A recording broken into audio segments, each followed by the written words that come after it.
Hello friends, आज के इस वीडियो में हम क्लास 10th के साइंस का एक चैप्टर है विद्युत धारा, उसके एक सब्जेक्टिव क्वेश्चन को देखेंगे जो हमारे आने वाले बोर्ड एग्जाम के लिए बहुत ही इंपॉर्टेंट है। अब देखो क्वेश्चन जो है, श्रेणी क्रम में संयोजित तीन विभिन्न मान के प्रतिरोधों के समतुल्य प्रतिरोध के लिए व्यंजक प्राप्त करें, या फिर सिद्ध करें कि R बराबर R1 प्लस R2 या फिर R3। ये हमारा क्वेश्चन है और आज की इस वीडियो में हम इसके आंसर को अच्छी तरह से जानेंगे। तो चलिए बिना किसी देरी के वीडियो को शुरू करते हैं।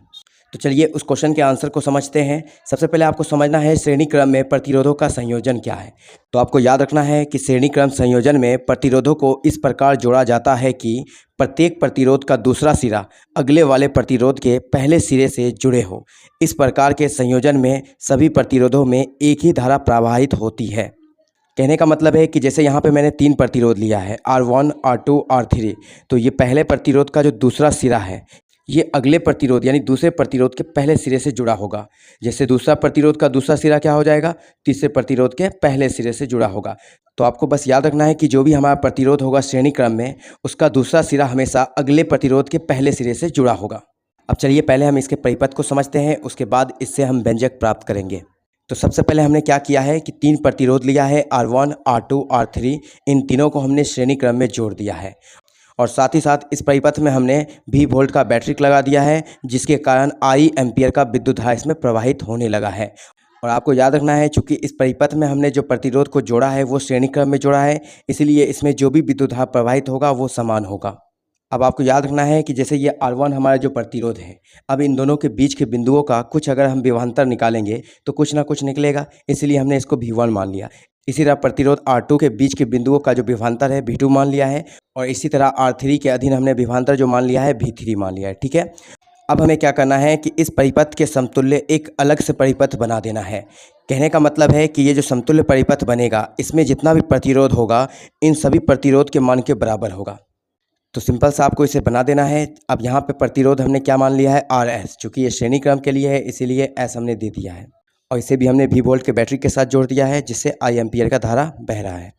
और जो फिगर में हमने दर्शाया है बस उसको बस 2-4 लाइन में लिख देना है, जैसे मैंने यहाँ पे लिख दिया है। आपको याद रखना है इसे क्या लिखा है। तो देखो यहाँ पे माना R1, R2 और R3 तीन प्रतिरोध हैं जिन्हें श्रेणी क्रम में जोड़ दिया गया है। उन प्रतिरोधों को एक V वोल्ट के बैटरी से जोड़ दिया गया है, जिसके कारण परिपथ में I एम्पियर की धारा प्रवाहित हो रही है। जिस तरह से हमने फिगर में बनाया था बस उसी चीज़ को लिख देना है।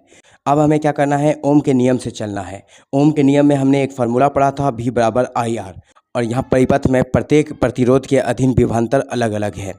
तो आपको क्या करना है, एक एक करके सबको मान रख देना है V बराबर IR में, उससे तीन समीकरण निकल जाएगा। देखो जैसे यहाँ पे मैंने रखा है V1 बराबर IR1 यानी कि पहले प्रतिरोध के लिए, तो समीकरण 1 इसको मान लेंगे।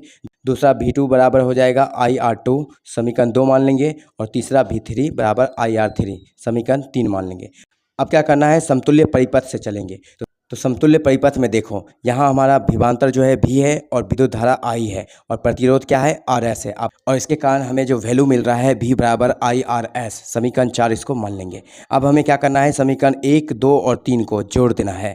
तो लेफ्ट वाला लेफ्ट साइड जोड़ देंगे और राइट वाला राइट साइड जोड़ देंगे। लेफ्ट वाला में देखो V1, V2, V3 इन तीनों को जोड़ दिए हैं, और राइट साइड में देखो IR1 plus IR2 plus IR3। अब हमें क्या करना है, विभवांतर V1, V2, V3 को सिर्फ V के रूप में लिख देना है। और इस साइड क्या करेंगे, सब में I कॉमन आ रहा है इसीलिए I कॉमन ले लेंगे। तो बचेगा क्या, R1, R2 और R3, यानी R1 प्लस R2 R3। अब हम क्या करेंगे, समीकरण 4 से V का मान रखने पर, समीकरण 4 क्या है, तो V बराबर IRS है, तो इसीलिए V का वैल्यू हम क्या रख देंगे, IRS। तो यहाँ पे हमने क्या रख दिया है, IRS बराबर I into R1 plus R2 plus R3। I cancel हो जाएगा, इसलिए यहाँ से RS का वैल्यू क्या निकल जाएगा, R1 plus R2 plus R3। ये हमें क्या प्राप्त हुआ है, व्यंजक प्राप्त हुआ है। अब चूंकि हमने तीन प्रतिरोध लिया इसलिए फार्मूला हमारा ये बना। इसी तरह 4 प्रतिरोध लेते तो प्लस में R4 हो जाता, 5 रहता तो R5 हो जाता, और इसी तरह N तक ले लेते तो लास्ट में क्या हो जाता है, RN हो जाता। तो फ्रेंड आई होप इस क्वेश्चन का आंसर आपको अच्छी तरह समझ में आ गया होगा। मिलते हैं हम अपनी अगली वीडियो में। Till then take care.